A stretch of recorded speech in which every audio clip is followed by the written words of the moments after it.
This is just a Stoic quote that I found that I liked. It's do not seek to have events happen as you want them, but instead want them to happen as they do, and your life will go well. So I think that it makes sense to try to conquer the world in your 20s. I don't think necessarily you have to start doing this from day one. But at this point, personally, I would like to live like that. Mm-hmm. Do you have any suggestions? Because that is absolutely not how I live. I live where I seek events to happen the way I want them to. I want to control the world, be the master of my own universe, and I will be disappointed or angry or sad if things don't go the way I want. Yeah. Any advice? Because it definitely sounds like if you sounds awesome. Want them to happen as they do, you're in a good place. I don't know. So everything that I give is from someone who doesn't live like that. Okay. I don't know. I just know you've studied a lot of emotional mastery. The only thing that I've, all that stuff. Where I'm closer to that, I'll say when I'm interacting with the world, when I'm trying to grow my business or like visualizing the future, that takes me farther from that. When I am quiet and potentially microdosing, I've been talking, but when I'm internal is when I find peace with what is.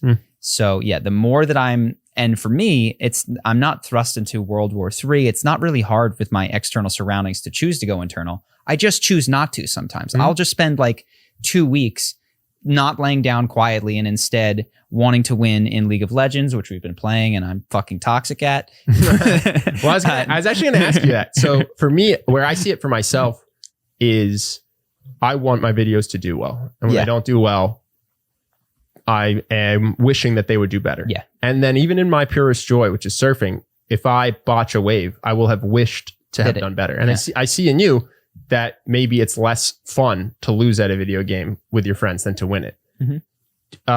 What do we do about that? My honest to God, and I wish I had a better thing. I think there's a couple of practices that help.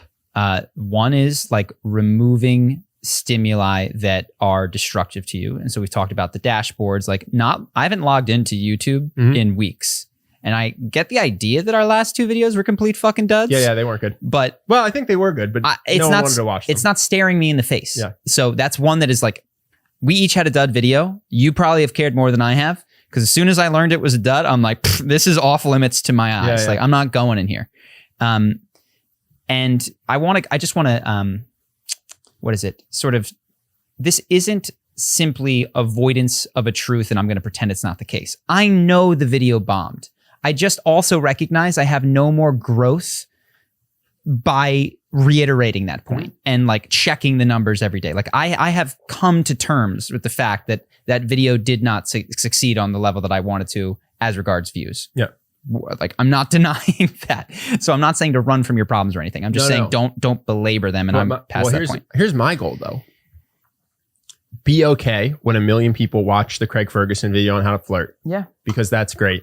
And be okay when 100,000 people watch the Conor McGregor video, because that's okay. Well, you said it. Have fun when we win League of Legends and have fun when we lose League of Legends, because either way. You got to give away the ups is, I think, the problem. Yeah. You're like, you want to be okay? Well, then be okay with 3 million views in a day. Don't be great. Don't be wonderful. Be okay. That's the hard part is like when you're riding high, when you're winning, be like, this doesn't matter. Because if this matters, then its opposite is bad. Yeah. So it's like when you have a great success and you're killing it, I do think it's important. And I try to like partially, not with video games, but with videos, to be like, this doesn't matter.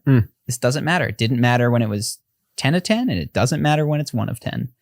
You think that's the only way? Detach from both? No, I haven't gotten there. So if somebody has gotten there, they're a better source than me. And then I've mentioned it, but it's the only thing that I know that creates like deep transformation is inner work, some of which we discussed in emotional mastery and is facilitated for me increasingly by microdosing and those sorts of experiences, but plus time, because it's like, that's like a sprinkle and then you need time to like adjust to a new potential way of being. But yeah, I'm not there. Hope that you guys enjoyed that clip. If you want to see more like this and have us do more podcasts, we are 100% funded by our generous patrons. And if you'd like to contribute, there's a link in the description and we'll have one pop up on the screen right here so that we can do more podcasts where we have fun conversations and hopefully some deep ones like this. Either way, hope that you enjoyed the video and I will see you in the next one.